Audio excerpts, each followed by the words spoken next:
बाँदरलाई मान्छे बनाउने योजना।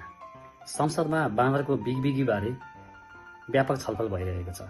मन्दिरमा पाकेट मार्ने, जंगल छेउछाउका खेतीबाली चोरेर सखाप पार्ने, यस्ता चकचके बाँदर हाम्रा पुर्खा भनेर पनि चर्चा गर्दछन्।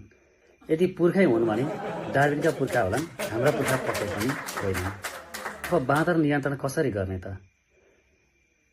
स्कुलको कोचिङ छोडेर होम ट्युसन मात्रै लिइरहेका हाम्रा प्रधानमन्त्रीले 100 बुँदे प्रतिबद्धता पत्र ल्याउँछन् कि भन्ने पनि लागिरहेको छ, जस अन्तर्गत नेपालीहरूलाई 70 वर्ष अघिदेखि हात धुन सिकाए जस्तो बाँदरलाई पनि हात धुन सिकाइनु पर्दछ।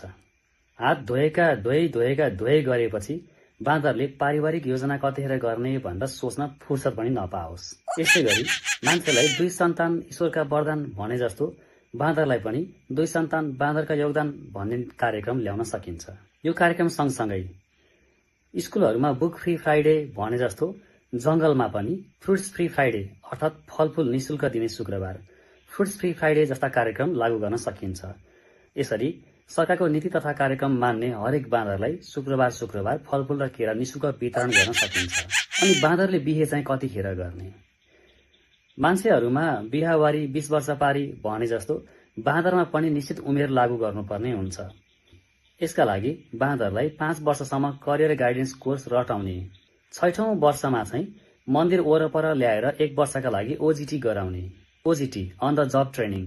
त्यसपछि प्रमाणपत्र दिएर जंगलमै फिर्ता पठाउने, अनि मात्रै आफ्नो जोडी खोज्ने र बालबच्चा जन्माउने अधिकार दिने। हुन त बाँदरका लागि योभन्दा अघिल्ला सरकारले पनि झोलिङ पुल बनाइदिएको छ।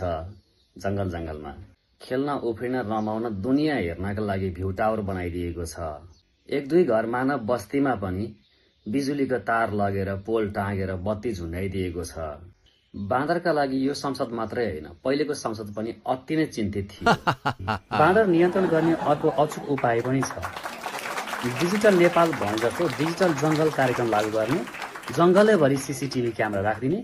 जंगलैभरि सीसीटीभी भएपछि यति सचेत भएका बाँदरहरूले पारिवारिक योजना गर्न पाउँदैनन्, बाँदरको संख्या आफै घट्छन्।